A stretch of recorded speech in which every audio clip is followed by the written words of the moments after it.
I am Pastor Dave with Hope Chapel Westside, and this is our video Bible commentary on the book of Matthew, and we are in chapter 22. We're going to look at verse 15. It says this: Then the Pharisees went and plotted how to entangle him in his words, speaking about Jesus. And they sent their disciples to him along with the Herodians, saying, Teacher, we know that you are true and teach the way of God truthfully, and you do not care about anyone's opinion, for you are not swayed by appearances. Tell us then, what you think. Is it lawful to pay taxes to Caesar or not? But Jesus, aware of their malice, said, Why put me to the test, you hypocrites? Show me the coin for the tax. And they brought him a denarii. And Jesus said to them, Whose likeness? And the inscription, it says, they said, Caesar's.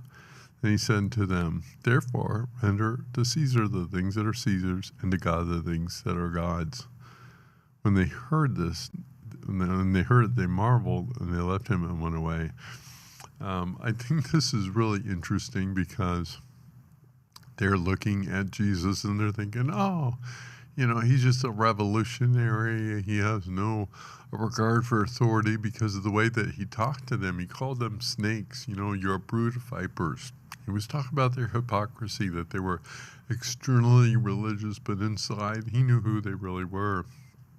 And they kind of took that to think,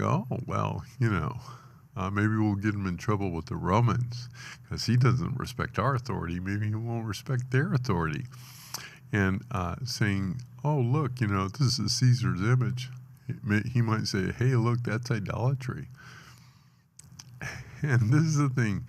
They're trying to trap Jesus, and he's brilliant. Of course, it's Jesus, but he's brilliant in his answer. And he says, render unto Caesar the things that are Caesar's. Now, a lot of people have taken that, and sometimes they take the application too far, and they think, Christians shouldn't have anything to do with the worldly stuff, and, just, go pay your taxes and, live a quiet life and don't get involved in government and all these kinds of things. And there's all these applications people try and make with that, and that's not at all what he's talking about. What he's saying there is, look, I'm not here to make a world, to be this revolutionary and to overthrow the Roman government. Jesus isn't about the temporal stuff in regards to that, but he's not saying, hey, don't try and make things better. Don't try to, don't get involved in the government. Of course, render to Caesar's the things that are Caesar's. He says, yeah, of course, pay your taxes and do these kinds of things.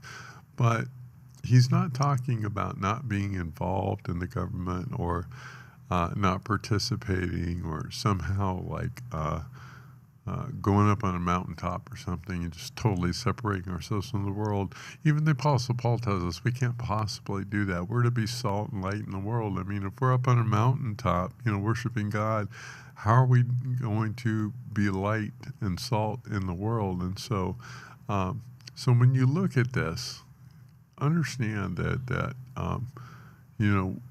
we put God first.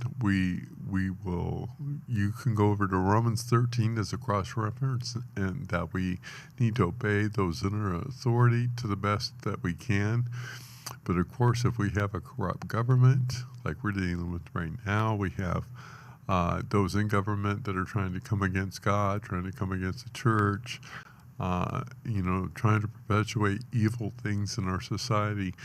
Sure, we need to stop them. Sure, we need to fight against them. And there's a lot that we can do in regards to that, and we should do. But what we don't want to do is become separationists or isolationists. And I think Christian isolationism is a very sad and very unfortunate belief system that does not stem from the scriptures, but stems more from traditions and opinions.